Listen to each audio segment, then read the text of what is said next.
嗨，欢迎大家回到 Gina TV。最近有非常多的客人，他想要做这个雾眉或飘眉，那他们就会觉得一上网查呢，为什么网络上的价格有这么大的落差呢？例如说便宜的有到3、4千，那中等的价位有5、6千、7、8千都有，那贵一点的呢有12000到15000，甚至我还有听过更贵的2万多块的。他们就会觉得非常的奇怪，就会问我说，到底影响雾眉价格的因素是有哪些呢？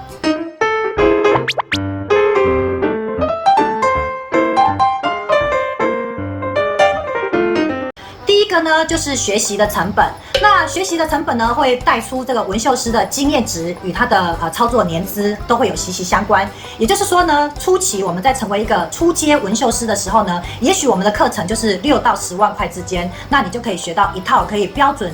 应对客人的一个纹绣手法。但是随着时间的进步呢，我们必须要学习不同的材料、不同的工具、不同的手法，以及运用不同的色料去帮客人做出比较符合现代的眉形设计，又或者是眉毛颜色的呈现。所以呢，其实在学习纹绣的过程当中呢，就像美发一样，每1、2年呢，一定都要再进修，再去学习不同的东西。也就是说，如果这个纹绣师他基本上他做了10年，其实他每年如果都有固定在进修的话，那他花的费用可能就是50万到100万之间。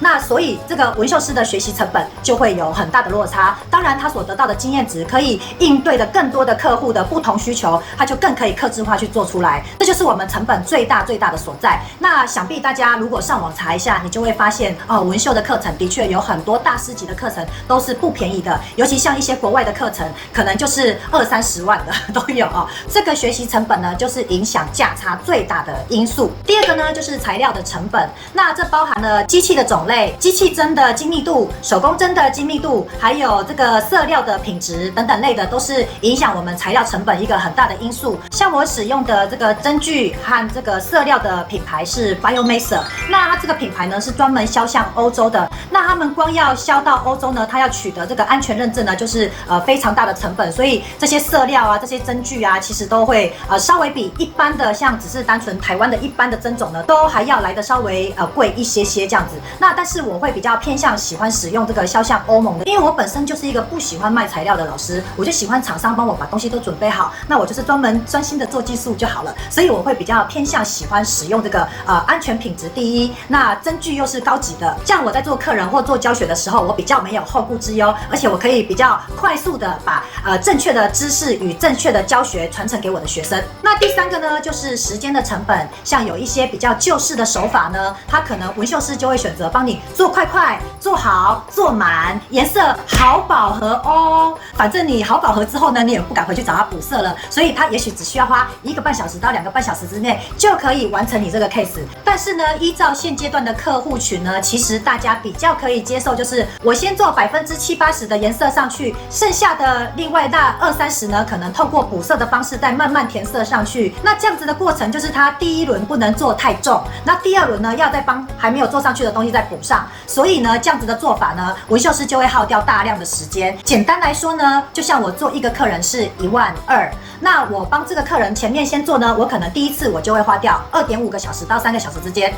第2次我在帮他补色的时候呢，我可能又会花掉2个小时到2个半小时之间。那就是说呢，保守估计我这2段加起来大概要5个小时左右。那5个小时跟2个小时，当然时间上有非常大的落差啊。那你们知道我为什么要这样做吗？我这样做单纯是为了要让客人慢慢把颜色填上去，让它的过渡期不会像蜡笔小新那么黑。那如果我下手重一点，其实我也是会而且多省事多好呢。可是呢，客人是不太能接受的那第4个呢，就是店面的成本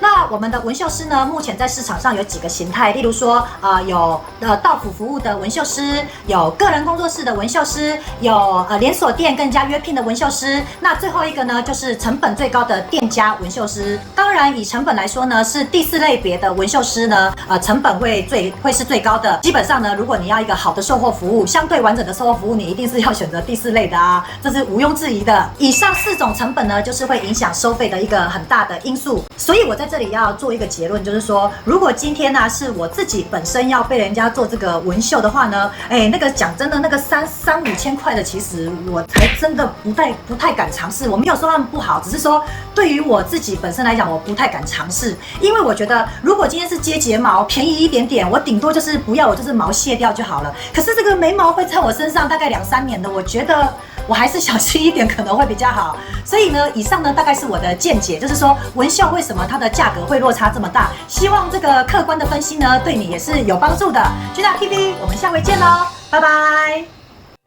Hello，小天使们，如果你喜欢我的影片，请在下方